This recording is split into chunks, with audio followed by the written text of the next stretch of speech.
In a world where dinner is boring, your wallet's on life support, and you just don't know what to make, Broke Gourmet's got your back. Today we're making a classic, Baked Ziti Casserole. But we're not going to be using jarred marinara sauce. I'm going to be making a marinara sauce of my own.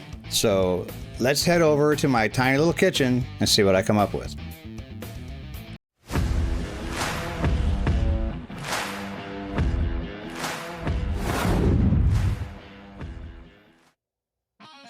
Now, making a baked ziti is pretty simple, especially if you're using a jarred sauce, which is perfectly fine. I just wanted to step it up a little bit and make my own sauce and add a couple extra cheeses. So let's head over here, take a look and see what it is we're using in today's cook. Now, you can definitely use jarred sauce for this, but I want to make my own. And to do that, I'm going to be using some Roma tomatoes. I got a whole onion here, some onion powder, garlic powder, Italian seasoning, tomato paste, tomato sauce, stewed tomatoes. I found this bottle of white wine in the cupboard. I'm going to use a couple splashes of that with a little bit of half and half. We've got some olive oil, ziti noodles, salt, pepper, and I'm going to be using Italian sausage for mine. I got shredded Parmesan, ricotta cheese, and a block of mozzarella. Now you want to shred your own mozzarella because you don't want to use that packaged stuff. It's just not good for this application. It doesn't melt worth a darn. Now, first thing we got to do, prep up this onion and get these tomatoes cut up and get this stuff going. Let's start. I decided to go with a whole onion. I like a lot of onion. And now we just want to brown off the sausage, get it all cooked off, and then I'm going to transfer it to another container. And now we're going to saute our onions. Throw in some tomato paste, get that cooked off, about a tablespoon. You want to try to get that tomato paste, thinned out and incorporated in. Now for the stewed tomatoes, 2 cans and 1 can of tomato sauce. And I wanted to go with fresh tomatoes, so I quartered these guys, threw them in there. The idea here is to get them to cook about halfway so they have some decent texture when I throw them in the blender. 1 teaspoon onion powder, 1 teaspoon of garlic powder, and 1 tablespoon of Italian seasoning went in.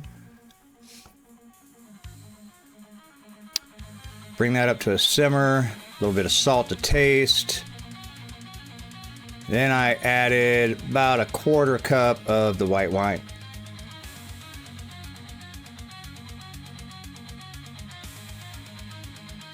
Alright, now that I've got everything, for the most part, nice and softened up, I'm gonna let it cool down a little bit, and then I'm going to transfer this from here into here, and we're going to blend this up real quick. Alright, so I got it in the blender. I tried to cook it to where the fresh tomatoes are about half cooked. I'm going for a texture thing here. Now I'm going to put this, what is it, 1/3 cup of cream in here, if I can not spill it.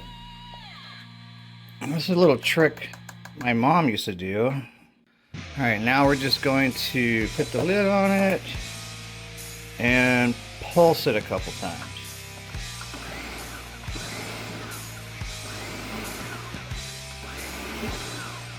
Back in the pan it goes. Add the meat back to it, get that all mixed up. And then we will start our pasta.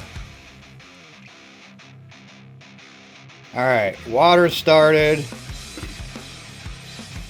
Look at how beautiful that is. Nice and light colored. Cream made it a little creamy. Alright. Get that going. Get those noodles cooked off real quick. Alright, pasta's done. Let's get it. I had to put it in this bowl because my pan was extremely full. This thing's getting pretty stinking full too. Alright, we're going to mix this all up. And once I get it mixed up, then we're going to add the ricotta cheese.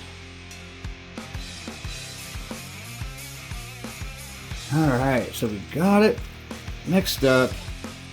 Now, this is a 15-ounce thing of ricotta, and I'm going to use the entire thing.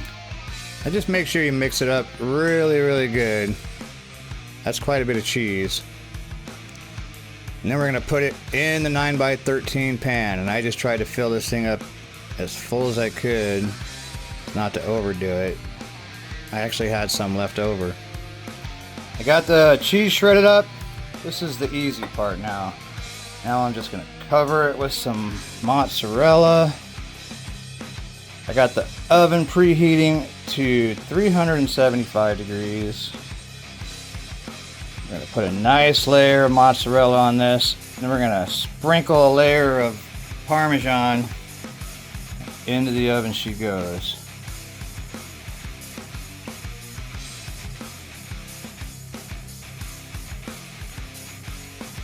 Now I got it in the oven, 375 degrees.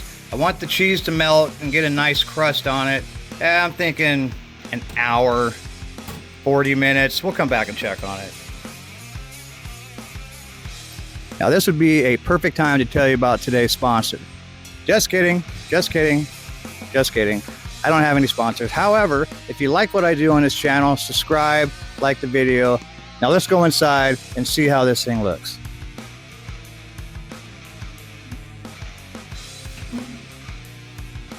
Wow, it's looking pretty good. I got like 10 minutes left. I want to make sure those noodles are done, so I'm gonna let it finish off its 10 minutes. That'll be a complete hour, and hopefully not burn the cheese. Oh yeah, look at that. Oh, the cheese got a little dark over there, but who doesn't like toasted cheese?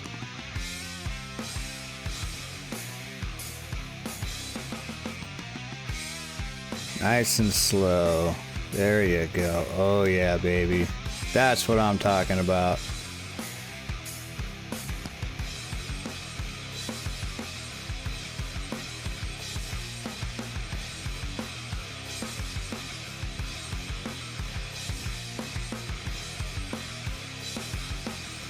Well, my boys came over, gobbled up a bunch of it, took a bunch of it home, and I haven't got a chance to have any yet, so I want to try it real quick.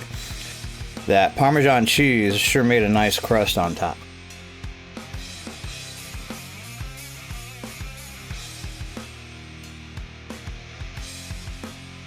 Really taste that Parmesan on top.